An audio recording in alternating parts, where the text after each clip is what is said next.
The Galactic Interspecies Academy of Veyrath Prime had seen many strange things in its 400-year history.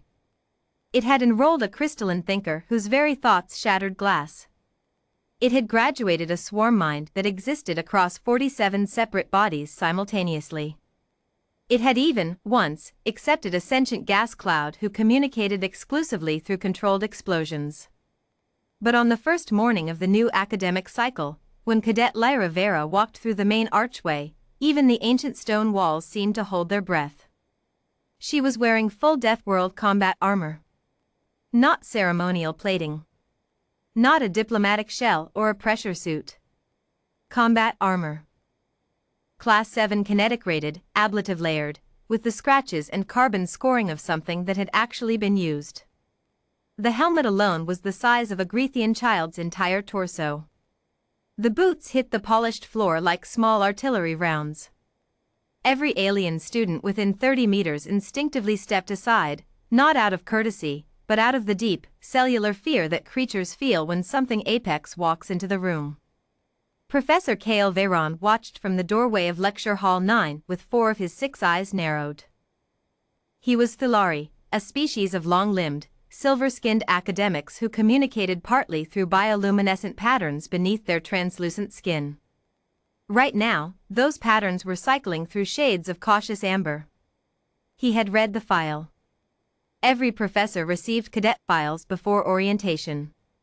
Lyra Vera. Human. Age 19. Home planet, Earth, classification Death World Prime, threat index 9.4. Academic achievements, top marks in xenobiology, advanced physics, and, interestingly, classical music theory. The armor, the file had not mentioned. Cadet Vera. He approached her in the corridor, keeping his voice professionally neutral even as the patterns on his forearms flickered to a nervous violet. Is there a reason you have arrived in full combat configuration? The helmet turned toward him. A pause. Then, with a hydraulic hiss, the visor retracted. The face beneath it was young. Brown-skinned, dark-eyed, with a small scar through one eyebrow and the kind of calm that came not from ease, but from someone who had learned to be calm the hard way. She looked at him the way humans always looked at things they were assessing, directly, quietly, completely. Professor Veyron. Her voice was steady. I was advised the transit shuttle from Dock 7 to the Academy used the outer ring passage. Kale blinked 2 of his eyes. Yes. It is the standard route. The outer ring passes through the Veth corridor. Another pause. A longer one. Kale's skin flickered rapidly, the Thulari equivalent of a sharp intake of breath. The Veth corridor. A passage technically within Academy jurisdiction but situated beside a contested territorial boundary.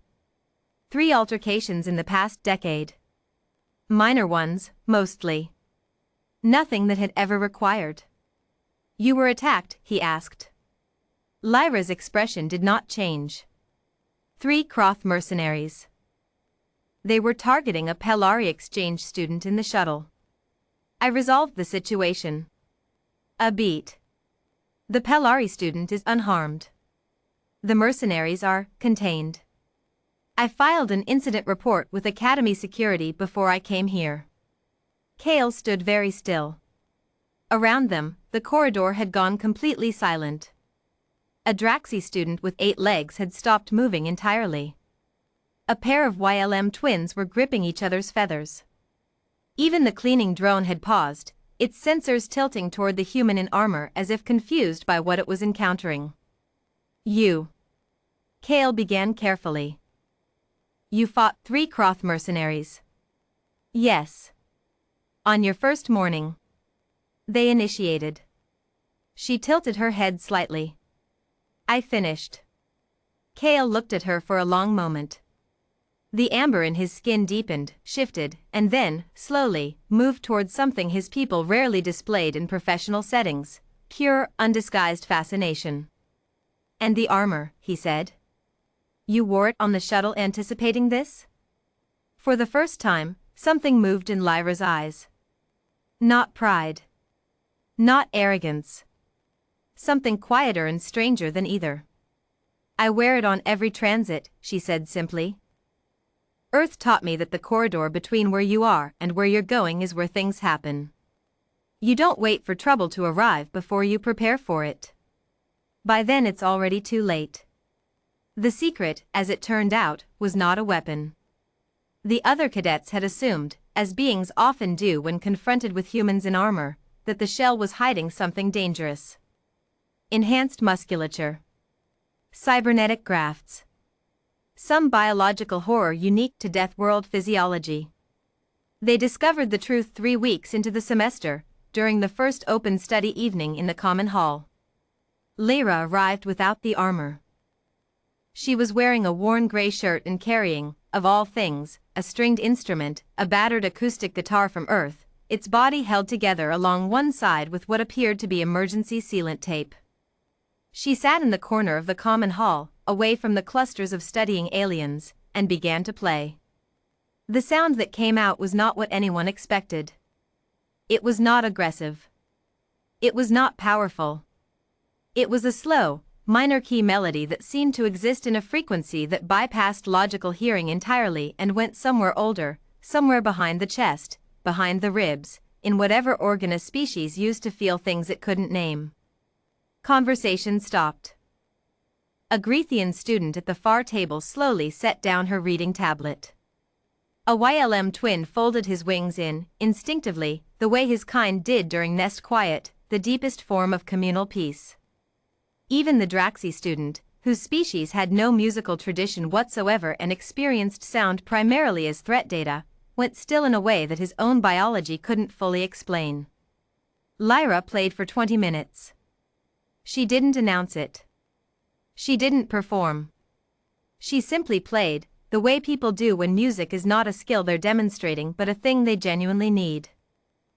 Afterward, as the hall slowly returned to its normal sounds, Professor Kale Veyron, who had been passing through and stopped without realizing it, stood in the doorway for a long moment.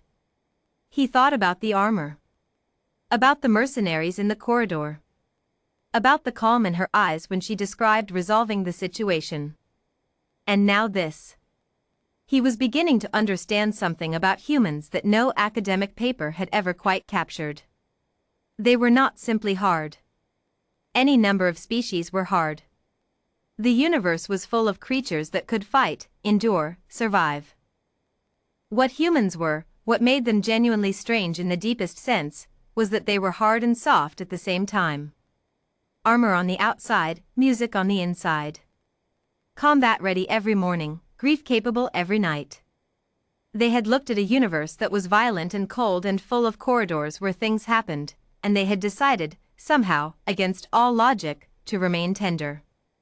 That was the secret beneath the armor. Not a weapon. A wound they'd chosen not to let close, because the alternative was becoming something that could never again sit in a corner of a quiet room and play a song for no one in particular and mean it completely. Kale's bioluminescent skin shifted, slowly, to a color his species only used in one context. Reverence. He turned and walked quietly away, leaving the human cadet to her music, already composing in his mind the first line of what would become the most cited xenosociological paper of the decade.